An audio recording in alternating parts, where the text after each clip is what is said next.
Le numérique, ça apparaît en 1993. Ce qu'on appelle le numérique, c'est la transformation de l'objet informatique en un objet quotidien qui se décline, y compris dans les automobiles et absolument partout aujourd'hui. Le numérique, c'est une transformation totale de la vie des gens et de toutes les formes de savoir. Les savoir-vivre, les savoir-faire et les savoirs conceptualisés. Le web, comme on l'appelle maintenant, a rendu accessible à tout le monde l'Internet. Moi, j'ai commencé à utiliser l'Internet en 1989. Le web n'existait pas. J'ai commencé à l'utiliser parce que l'Internet, qui vient du réseau ARPANET de l'armée américaine, qui était un réseau en fait de défense nucléaire, enfin disons un réseau pour garantir la résilience, comme on dit aujourd'hui, de la défense nucléaire américaine, a été socialisé dans les années 70 par l'armée américaine pour s'attirer d'ailleurs la collaboration des universitaires américains, et donc a été ouvert aux universités américaines. Et dans les années 80, une politique a été menée par les États-Unis pour que finalement les universitaires du monde entier viennent sur le réseau Internet. Et dans ce contexte-là, moi-même, j'ai eu une adresse Internet dès les années 80. Mais en 1993, ce qui s'est passé, c'est que tout le monde est devenu capable d'accéder à ce réseau. Et pourquoi est-ce que ça s'est fait? Parce qu'un type qui s'appelait Al Gore, qui n'était pas un idiot, qui n'est toujours pas un idiot, était vice-président des États-Unis à l'époque, suivait de très près ce que faisait le CERN. Le CERN, qui est un centre de recherche européen sur la physique nucléaire, qui a été créé par l'Europe, finançait quelques centaines de scientifiques fonctionnalisés, payés par l'Europe, et ces scientifiques disaient, mais aujourd'hui on pourrait, avec Internet et tout ces choses-là, développer un système qui permettrait à tout le monde d'accéder très facilement et d'échanger des choses, de produire du savoir, de confronter des points de vue.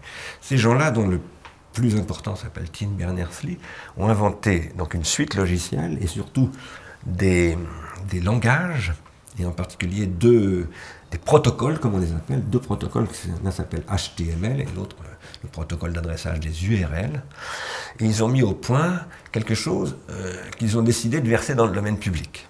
Pourquoi? Parce qu'ils ont dit, on a été payé par la puissance publique, donc ça doit appartenir à tout le monde.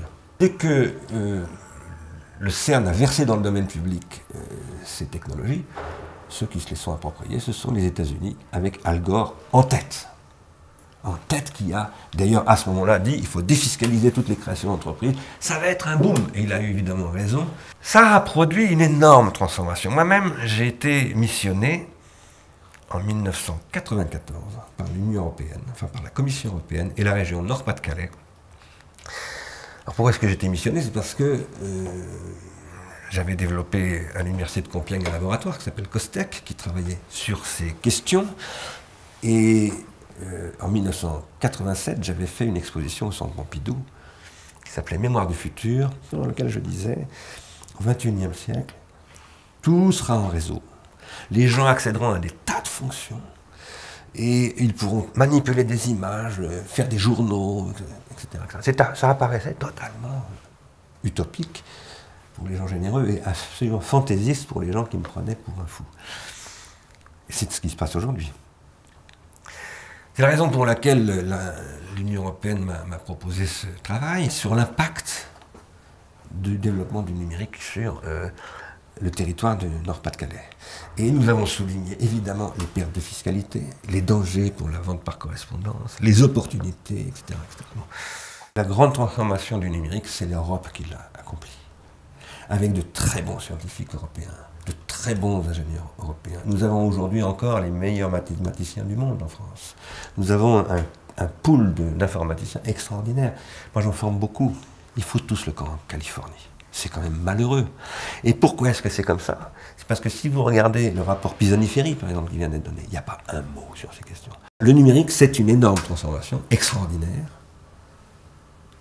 qui ouvre des possibilités fabuleuses, mais qui constitue des dangers énormes, et si on ne se saisit pas des possibilités qu'il ouvre, alors on va les subir, et on va les subir à nos dépens. C'est ce qui est en train d'arriver à l'Europe en ce moment.